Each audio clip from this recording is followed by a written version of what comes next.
Fala, nação tricolor, tudo bem com vocês? Sejam muito bem-vindos a mais um vídeo do canal, mais um Bahia. Eu me chamo Amália e vamos falar de Bahia.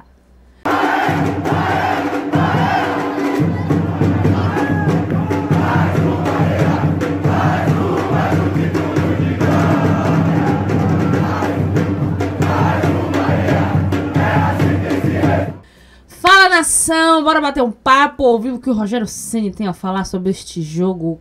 Confesso que caótico. Jogaram melhor do que o jogo passado? Primeiro tempo, sim, mas foi um jogo caótico, estressante. Tudo bem, bora ver o que o Ceni tem a dizer. As mudanças, aquela embolação que ele fez na hora que ele foi substituir o Mingo, que não era pra ter substituído, e aconteceu tudo aquilo. Mingo, na sua infantilidade, podemos dizer assim, fazendo cera, e tomou um cartão, sendo que já tinha cartão e foi expulso, e aí ficou tete a tete. E por incrível que pareça, o Bahia só conseguiu fazer um gol quando tinha um jogador a mais em campo, porque eu acho que se não fosse isso não teria feito gol nenhum, porque o tanto de gol que perdeu foi um triunfo assim meio turbulento. Mas bora acompanhar o que o Rogério Ceni tem a dizer. Antes de eu trazer o Ceni aqui, venho pedir a você, por favor, encarecidamente, que você se inscreva no nosso canal, ativa o sininho, deixa o like, tá bom? Pro YouTube entender que vocês estão gostando do conteúdo e ajuda o nosso canal a crescer. Então, muito rápido, se inscreve, deixa o seu comentário, que é de extrema importância, ativa o sininho para receber notificação de que tem vídeo novo na casa, compartilha para mais pessoas, pra galera conhecer o canal e deixa aí a sua curtida. Então, bora lá, deixando de enrolação, ver o que o Ceni tem a dizer. Boa noite, professor. O resultado importante, voltar a vencer dentro de casa, mas eu queria que a princípio você falasse sobre as mudanças da equipe. Foram 4 mudanças na escalação: o Arias, o Canu por conta do DVD, o Acevedo e o Everton. O Everton. Eu queria que você falasse a respeito disso e do jogo de hoje. Bom, sobre o jogo, eu acho que fomos dominantes os 90 minutos, ou sei lá, 90% do jogo, tivemos o controle do jogo, as melhores oportunidades, melhores ações, continuamos sofrendo para fazer um número maior de gols, passamos zerado na parte defensiva e acho que quase sem trabalho, poucos foram lances que o Vasco chegou à frente. Arias por Gilberto, Gilberto vinha de lesão, jogou, eu não sei quantos, 75 por aí, eu não sei quantos minutos ele saiu no jogo passado. Havia uma preocupação da parte sobre uma sobrecarga nele pelo tempo que ele ficou parado, e o Arias vinha de 2 jogos feitos pela seleção colombiana e com 5 dias de intervalo de um para outro, então eu achei que ele estava melhor fisicamente, conseguiria executar melhor a tarefa defensiva.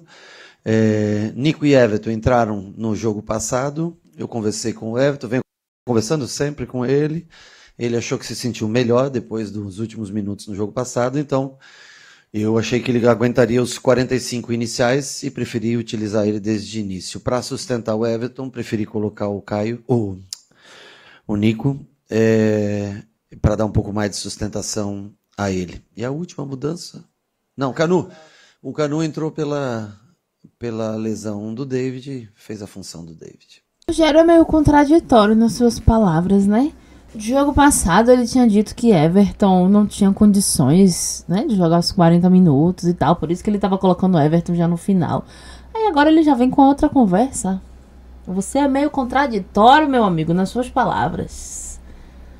É outro alerta que eu me questionei muito o porquê ele nunca utilizou o Luiz Gustavo, zagueiro que veio do Vasco. Eu queria entender qual é o real problema dele com o Luiz Gustavo, porque deixa aí nos comentários o que você acha disso, dele não utilizar o garoto, tá no banco, comendo banco desde o dia que chegou.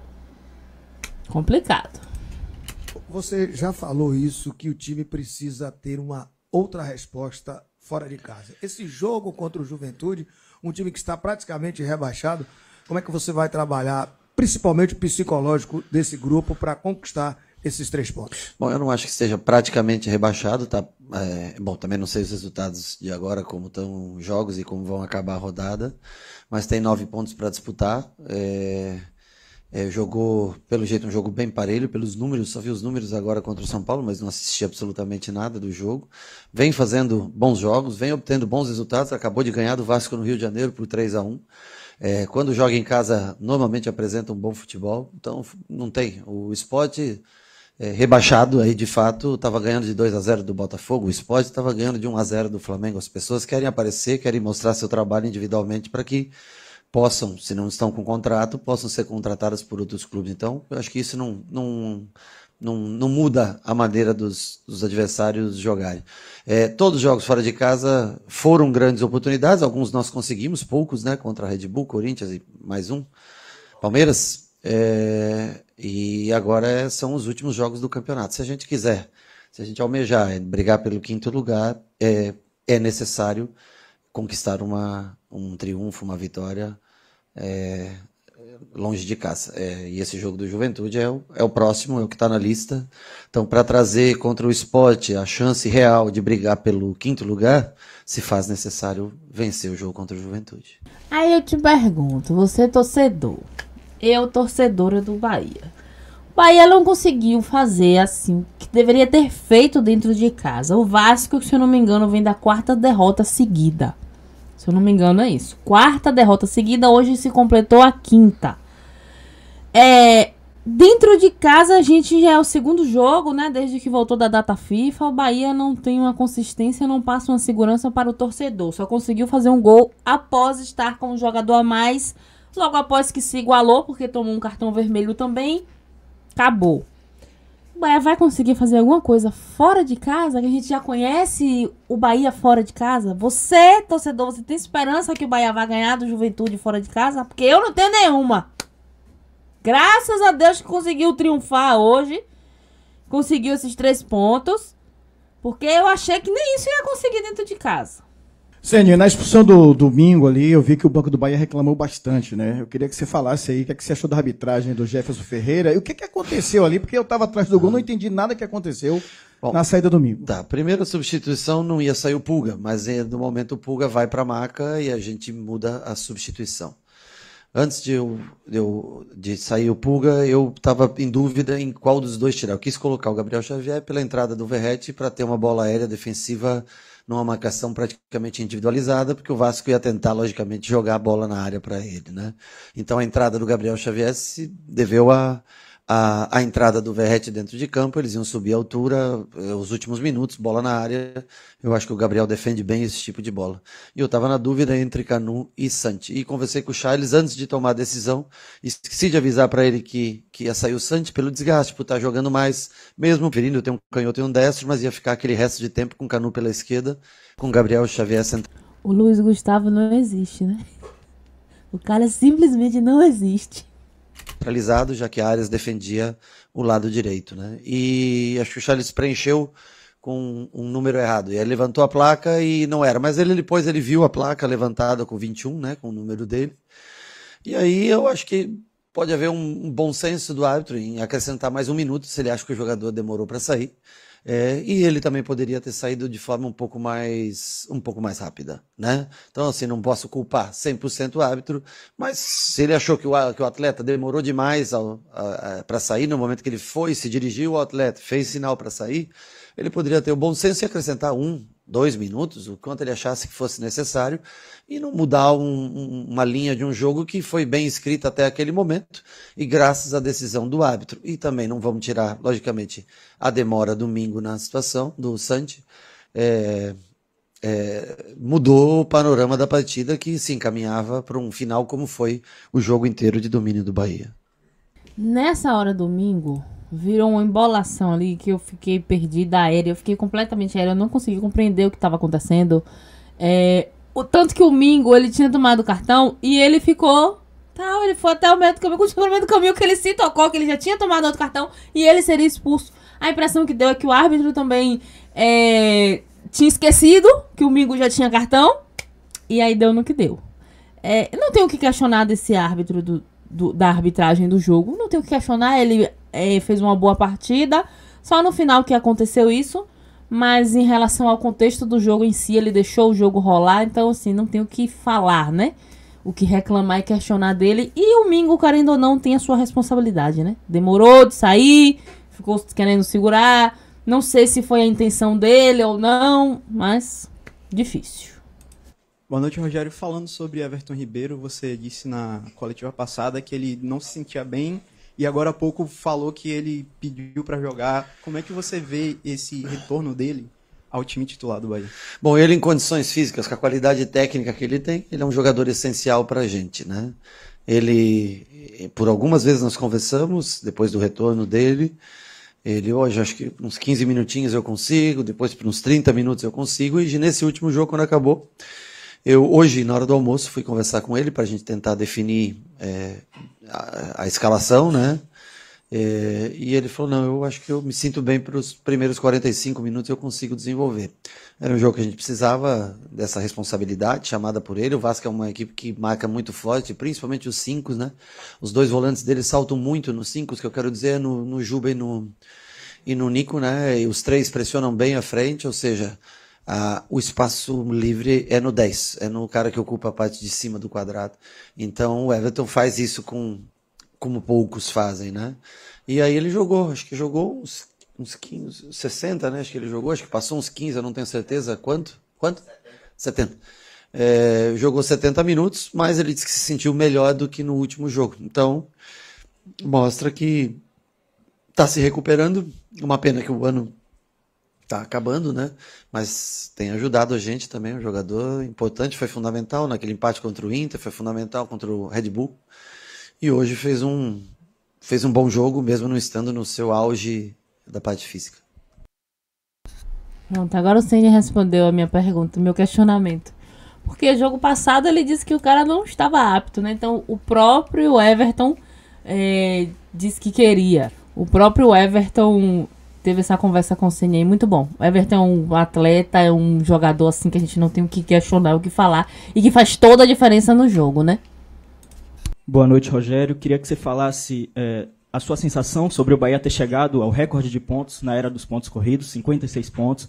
E em um debate esportivo, ao longo dessa semana, acho que na TNT Esportes, disseram que o Bahia não evoluiu de 2024 para 2025. Uhum. Queria saber a sua avaliação sobre isso também. Eu acho que é um debate mais feito sobre posição de campeonato. Se você não for para uma Libertadores de maneira direta, eu acho que a análise é mais feita nesse sentido, né? O estilo de jogo é diferente do que era no passado. Nós acho que conversamos isso até na última coletiva, onde jogávamos muito com Cauli, Veraldo e Tassiano. Hoje a gente joga mais com 9 e 2 pontas, né? Muda bastante, apesar da característica de marcação ser similar ao ano passado. A maneira como ataca ela é diferente, como é a construção com Juba por dentro. Quando ano passado nós não fazíamos tanto isso. Eu acho que é muito interligado, a análise é muito interligada, é que, lógico, se você fica em 6º, 7º ou 8º e você alcança o mesmo degrau, o mesmo patamar, ou seja, vai pela pré-Libertadores, numa ida pela pré-Libertadores, é natural que você analise que você não caminhou para frente, se eu não me engano, caminhou para o lado, alguma coisa assim, né? É uma análise democrática, as pessoas têm direito a analisar. Eu acho que o Bahia joga melhor do que jogava antes, perdeu muitos pontos, logicamente, supera a campanha do ano passado, mas também não dá muito tempo de você comemorar uma marca como essa, porque você tem que se preocupar justamente para que as pessoas possam avaliar de maneira diferente. Talvez, se você conseguir uma classificação direta para a Libertadores, as pessoas passem a não avaliar pelo número de pontos, e sim pela colocação. Acho que nesse sentido, democrático, eu não lembro quem foi que falou, mas o Becker, eu sei como é que é o nome do rapaz, mas acho completamente, cada um tem o direito, logicamente, de avaliar como vê o futebol. Eu estava doida para que alguém fizesse essa pergunta a Rogério Ceni. Eu trouxe esse vídeo aqui no vídeo passado que eu fiz. Eu trouxe esse comentário de que se o projeto do Bahia é evoluir a cada ano, esse ano não evoluiu nada, porque tá a mesma coisa do ano passado. E eu tava doida para alguém fazer essa pergunta a Rogério Ceni e ouvir qual seria a sua resposta. Como sempre, ele vem aqui, né, dar uma enroladinha, que ele sabe fazer isso muito bem. E eu tava ansiosa por isso. Boa noite, Rogério. Mais uma vez, parabéns pelo triunfo, e não só pelo triunfo, mas pela marca histórica atingida. Mais uma vez, sobre o seu comando. Eu sei que faltam ainda 3 rodadas, mas eu gostaria que você fizesse uma breve análise do ano. O que é que você acredita que pode ser aprendido com esse ano para o ano que vem alçar voos ainda maiores? Falando, inclusive, com a postura de reação e de comportamento frente a tantas e tantas, digamos, situações adversas que o Bahia sofreu com a arbitragem, com a confederação, com o calendário que o senhor diversas vezes frisou aqui, bateu, protestou, mas infelizmente nunca foi atendido. Além da postura e do elenco, o que é que você acha que pode melhorar para o ano que vem? Bom, nós acho que temos que melhorar principalmente o jogo fora de casa, não o resultado, mas a maneira da gente enfrentar os adversários fora de casa. Repito, tem muitos times que também têm uma campanha relativamente fraca, como nós temos fora de casa, com um número de pontos baixo fora de casa, mas nós não temos que nos preocupar com os outros, e sim, se a gente quiser atingir um número mais alto de pontos no próximo Campeonato Brasileiro, nós vamos ter que melhorar o desempenho fora de casa. Repetir o desempenho em casa é um grande desafio, né? Tanto que eu acho que o Bahia nunca somou tantos pontos em casa como somou nessa temporada. Eu acho que ficar só se atendo também à campanha fora de casa, o campeonato é um conjunto, né? Mas nós temos de fato que melhorar o jogo fora de casa. Como peças, nós temos muita peça técnica de construção, o nosso jogo construído ele é muito bom, mas defensivamente nós precisamos tentar nos reforçar em jogadores que poderão vir, como toda mudança de ano acontece, saída e chegada de jogadores, né? Dar uma atenção maior nessa parte de força, que é o que determina muitos jogos fora de casa, talvez mudar um pouquinho, de repente, a maneira de jogar dentro e fora, com peças ou com sistema, né? Eu acho que dessa maneira. Sobre calendário, não tem a Copa do Nordeste no próximo ano, que diminui o número de jogos, em contrapartida. Por isso seria tão importante caminhar para a Libertadores de maneira direta, porque a pré-Libertadores, quando a gente jogou esse ano a pré-Libertadores, nós enfiamos jogos no meio de Campeonato Baiano e Copa do Nordeste, onde o nível é mais baixo. E nós conseguimos, praticamente trocando todos os jogadores de uma partida para outra, enfrentar a pré-Libertadores e enfrentar esse tipo de campeonato. Esse ano a pré-Libertadores, ela adentra no Campeonato Brasileiro, né? Se eu não me engano, as datas do Brasileiro no começo são de meio de semana, né? Meio de semana, e os campeonatos regionais estaduais de fim de semana. Então eu acho que nós temos um grau de dificuldade grande. Então é isso que eu tento mostrar para eles, da diferença que é você se classificar de maneira direta e ter que enfrentar uma pré-Libertadores, quando você no final de semana você não vai pegar o clube X do estado, você vai pegar o São Paulo, o Corinthians, o Palmeiras, enfim, equipes que vão estar investindo nessa competição. Continuo com a minha tese de que sempre o Campeonato Brasileiro é o campeonato mais importante que nós temos. Mais importante para nós do que Libertadores, do que todos os outros campeonatos. Não significa que nós, pelo amor de Deus, temos que abrir mão de outros campeonatos. Mas ele é o campeonato como o Atlético Mineiro, por exemplo, que nós tivemos, acho que todos vocês acompanharam, eu acompanhei ontem, que chega numa final, com a chance gigantesca na mão, mas que quando escapa, e já aconteceu comigo, defendendo o São Paulo, você fica, às vezes, um pouco sem chão, sem rumo, perdendo.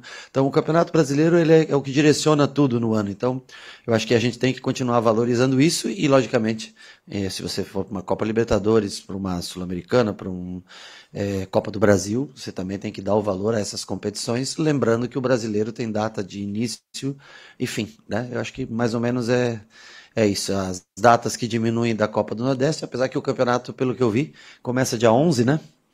E nós não temos praticamente meio fim de semana até a primeira parada da data FIFA no mês de março, ali, sei lá, 20, 21, não sei que dia de março, não me recordo agora. Essa pergunta foi maravilhosa e a resposta foi tão extensa que eu até me perdi, mas bora lá. O Cine gosta de reclamar de um calendário, né? Como o próprio disse, não vamos ter a Copa do Nordeste esse ano, após a nova regra.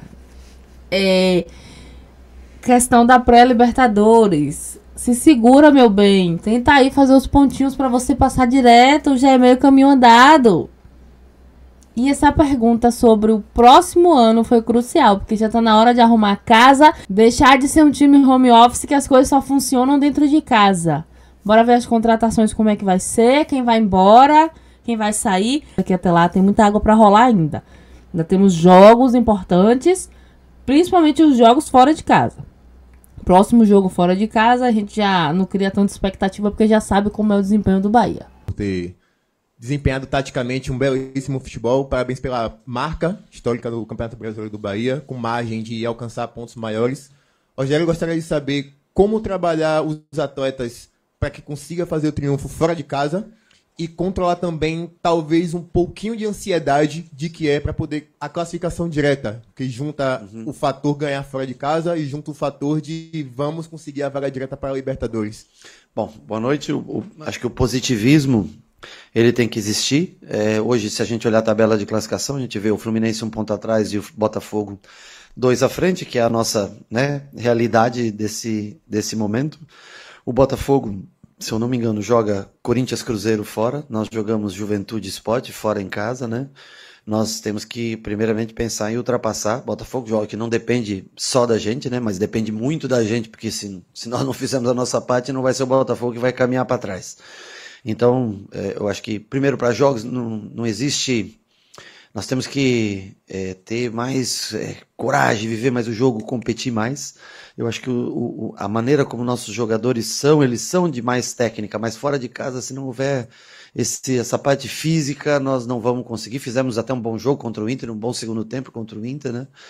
E nós temos que ter isso como objetivo. É o que eu falo, é a diferença entre você entrar num campeonato brigando numa pré-Libertadores em fevereiro ou entrar num campeonato de maneira direta, quem sabe até numa vaga num pote 3, o que seria de suma importância para a gente na parte dos 2 jogos fora de casa na reta final, que faz muita diferença. E para isso nós temos que competir nesse ano. Temos um jogo difícil, logicamente, também contra o Fluminense fora de casa, um concorrente da vaga, né? Mas nós temos que viver primeiro esses jogos. Vivemos hoje, conseguimos nossos 3 pontos, ultrapassamos o Fluminense, entramos numa 6ª vaga e agora nós temos esse jogo fora de casa que vai ser o grande desafio do momento. Se a gente conseguir esses 3 pontos, continuamos a briga aí pela classificação direta à Libertadores. Pois é, galera. Deixa aí nos comentários o que vocês acharam da fala do Rogério Ceni, das expectativas para o ano que vem. Por hoje é só. Beijo tricolor, fiquem com Deus e até a próxima.